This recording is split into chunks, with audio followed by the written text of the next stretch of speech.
Did you know your birth order can shape your personality? Today we dive into how being the firstborn, a middle child, the youngest, or an only child might influence who you are. Imagine a stage where every actor plays a unique part, defined not just by their talents, but by the sequence of their entrance. That's somewhat akin to how birth order theory presents the family dynamic. This theory suggests that the order in which you are born into your family can have a significant impact on your personality development. For instance, firstborns might develop leadership qualities, as they often take on responsibilities early in life. Meanwhile, middle children could grow to be great negotiators, adept at dealing with various personalities. The youngest might revel in being the family center of attention, potentially boosting their creativity and social skills. Only children without siblings to compete or share with might develop a mixture of traits, so could your role in the family be playing a part in shaping your personality? Let's find out. First up, the firstborns. Often seen as the leaders of the pack, but what else lies beneath this title? Firstborn children are frequently tagged with being natural leaders, and this isn't just an arbitrary label. From the moment they open their eyes, they are the center of their parents' world, until the next sibling arrives. This shift from having undivided attention to sharing it often fosters a sense of responsibility early on. They're often seen managing, guiding, or even parenting their younger siblings, roles that plant the seeds of leadership qualities. It's fascinating to observe how societal expectations and parental pressure can shape the personalities of firstborns. Parents, whether consciously or subconsciously, tend to place the mantle of being a role model on their eldest child. This expectation can drive firstborns to strive harder and achieve more. They often internalize these expectations, turning them into self-driven ambition. It's no wonder that many firstborns are high achievers, excelling in academics and extracurricular activities. Moreover, the firstborn's role in the family can lead to the development of traits like conscientiousness and reliability. They are the ones parents often look to for setting an example, and this can create a pressure cooker of striving to meet high standards. The diligence and meticulousness required to handle these expectations can make firstborns excellent organizers and managers later in life. However, it's not all a smooth sail. The weight of expectations can sometimes be a heavy burden to bear. The constant striving for perfection and approval might lead to stress and anxiety for some firstborns. It's a delicate balance between embracing the role of a leader and navigating the immense pressure that comes with it. Despite these challenges, firstborns often emerge as resilient and adaptive leaders, equipped with skills honed by their unique position in the family hierarchy. With great power comes great responsibility, and it seems firstborns are the living proof of this statement. Caught in the middle. Let's talk about the middle children and their unique position. Being the middle child often comes with a set of traits and experiences that are distinct from those of their siblings. They are typically seen as the peacemakers, the ones who smooth over conflicts and bring harmony to the family dynamics. Middle children, due to their placement in the birth order, frequently find themselves navigating the expectations set by an older sibling and the needs of a younger one. This unique position can foster a high level of adaptability. They learn early on how to adjust their behavior and expectations based on the needs of others around them, making them quite versatile in social and professional situations. Interestingly, middle children often develop a strong sense of independence. While the firstborn might receive a lion's share of attention and expectations, and the youngest might be coddled, middle children often carve their niche by themselves. This independence is a double-edged sword. It breeds self-reliance but can sometimes leave them feeling overlooked. It's not uncommon for middle children to feel as if they're the outsiders within their own families. Despite these feelings of exclusion, middle children possess a remarkable knack for diplomacy. Their role often involves mediating between siblings, which hones their negotiation and empathy skills.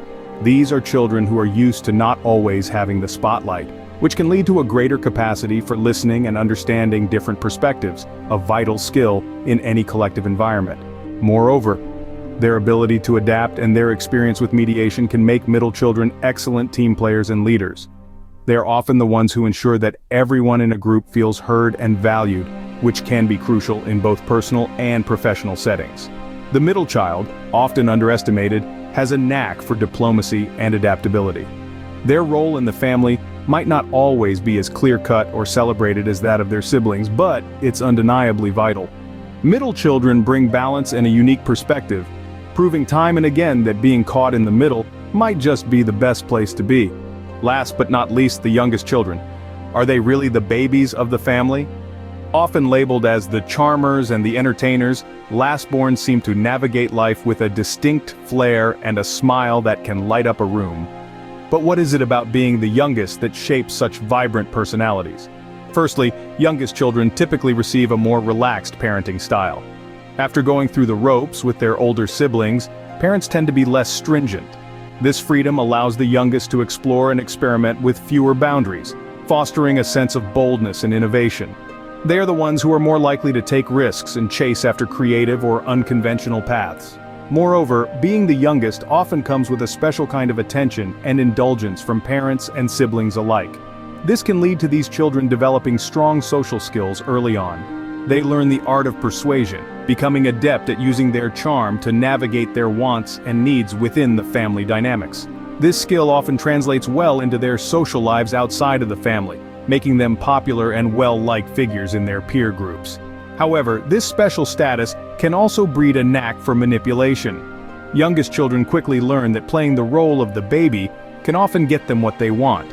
This isn't necessarily sinister, it's just another tool in their social toolkit, one that they wield with precision and often to great effect. Their position also means they inherently spend time watching and learning from the experiences of their older siblings. This unique observational role can endow them with an unusual mix of maturity and youthful zest, making them wise beyond their years, while still retaining a playful, youthful edge. Thus, the youngest child often emerges as a blend of charm, wit, and adaptability. Being the last in the birth line, they inadvertently become the family's final act, a performance they embrace wholeheartedly. It seems that the youngest in the family often wears the crown of the entertainer. An only child, solo, but not necessarily lonely. Let's explore this unique dynamic. When we think of an only child, the image that often springs to mind is one of a child surrounded by adults, mature beyond their years and perhaps a bit too serious. This isn't just a stereotype, it's a reflection of how the environment of an only child can shape their personality. Without siblings to compete with or share attention, only children receive the undivided focus of their parents. This can lead to a variety of traits, such as a well-developed sense of maturity. They often learn to speak and interact in more adult ways from an earlier age, as their primary social interactions are with adults rather than peers. Moreover, being the sole recipient of parental expectations can make only children particularly meticulous. They tend to be diligent and careful, striving to meet or exceed the high standards set for them. This meticulousness often translates into their academic and later professional lives, making them highly organized and detail-oriented. However, this constant attention has its double-edged sword. The weight of parental expectations can be a heavy burden, and without siblings to divert some of the scrutiny, only children might feel an intense pressure to succeed. This can lead to perfectionist tendencies and significant stress, particularly in competitive environments. On the flip side, only children often develop a strong sense of independence. With no siblings to lean on, they learn to rely on themselves from a young age. This independence fosters a kind of self-sufficiency that is admirable and often leads to creative problem-solving skills. They are typically comfortable being alone and can entertain themselves with rich inner lives and imaginative play. Despite the stereotype of the lonely only child, many grow up with a balanced and socially rich life, forming deep and lasting friendships outside the family unit. Their unique position also allows them to develop empathy and an ability to connect with others on a meaningful level, as they often seek these connections outside the home from a young age. Solo children often grow into organized and diligent individuals, mastering the art of independent play. Now that we've explored how different birth orders might mold one's personality, what do you think? Let's take a moment to reflect on what we've uncovered. Firstborns often emerge as leaders, shaped by their role as the trailblazer in the family. Their experiences often push them towards responsibility and a penchant for control, making them natural leaders but sometimes a bit rigid. Middle children, the diplomats of the family, develop unique skills in negotiation and compromise. Growing up between siblings, they tend to be more adaptable and can thrive in varied social settings, often using their empathy to mediate conflicts. The youngest siblings, meanwhile, are frequently the entertainers. Their position allows them more freedom and fosters a charming, risk-taking personality. They're often more relaxed about rules and drawn to creative endeavors. only children akin to firstborns but with a twist, combine the leadership with the undivided attention of parents, fostering maturity, perfectionism, and sometimes, a sense of solitude. Whether you're leading the pack, negotiating peace, charming the crowd, or mastering solitude, your birth order has a story to tell about you.